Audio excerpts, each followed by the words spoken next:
আসসালামু আলাইকুম। এক ভাইয়ের আয়কর সংক্রান্ত একটি বাস্তব উদাহরণ দেখাবো এবং সেটি কিভাবে সমাধান করেছি সেটি নিয়েও আজকে আলোচনা করব। তো চলুন দেখে নেওয়া যাক তার উদাহরণটি কি ছিল এবং সেটি কিভাবে সমাধান করেছিলাম। তিনি দেখতে পাচ্ছেন ভাইটি এই মেসেজটি দিয়েছিল। তিনি লিখেছেন, বিশেষজ্ঞদের কাছে আমার একটা অনুরোধ, কেউ কি আমাকে একটু সমাধান দিতে পারবেন? ভাইটির দেওয়া তথ্যগুলোর একটি সামারি করে নিয়েছে এখানে। তার তথ্যগুলো ছিল ট্যাক্সেবল ইনকাম 7,40,296 টাকা, ট্যাক্স লাইবিলিটি 34,030 টাকা এবং তার ইনভেস্টমেন্ট ছিল লাইফ ইন্স্যুরেন্স পলিসিতে, যার পলিসি মূল্য ছিল 10 লক্ষ টাকা। তার লাইফ ইন্স্যুরেন্সের ইয়ারলি প্রিমিয়াম ছিল 21,752 টাকা। যেহেতু দুইটি পলিসি ছিল, দুটি পলিসির ইয়ারলি প্রিমিয়াম 43,504 টাকা। এখানে একটি বিষয় খেয়াল রাখতে হবে, লাইফ ইন্স্যুরেন্সে বিনিয়োগের ক্ষেত্রে বিনিয়োগের উপর কর রেয়াতের উপযোগী হবে পলিসি ভ্যালুর সর্বোচ্চ 10%।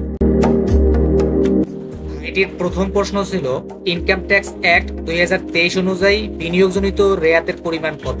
বিনিয়োগের উপর কর রেয়াত হবে টোটাল করযোগ্য আয়ের 3%, অর্থাৎ 7,40,236 টাকার উপর 3% হয় 22,209 টাকা, অথবা টোটাল বিনিয়োগের 15%। এখানে বিনিয়োগ ছিল শুধু জীবন বীমা প্রিমিয়ামে 43,504 টাকা, তার 15% হয় 6,526 টাকা, অথবা 10 লক্ষ টাকা। এই তিনটির ভিতরে যেটি সব থেকে কম, অর্থাৎ 6,526 টাকা, এটি হবে বিনিয়োগজনিত কর রেয়াত। দ্বিতীয় প্রশ্নটি ছিল, প্রতি মাসে কত টাকা ট্যাক্স ডিডাকশন করতে হবে? যেহেতু তিনি টোটাল ট্যাক্স লায়াবিলিটি বলে দিয়েছেন, অর্থাৎ 34,030 টাকা, সেখান থেকে ট্যাক্স রিবেট বাদ যাবে 6,526 টাকা, তাহলে নিট ট্যাক্স লায়াবিলিটি হবে 27,504 টাকা।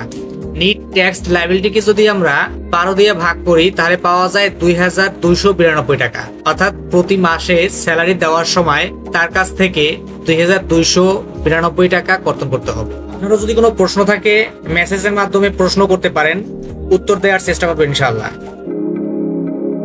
এই ছিল আজকের ট্যাক্স সম্পর্কিত আলোচনা। আবার দেখা হবে নতুন কোনো ভিডিওতে ট্যাক্স নিয়ে সহজ বাংলায়।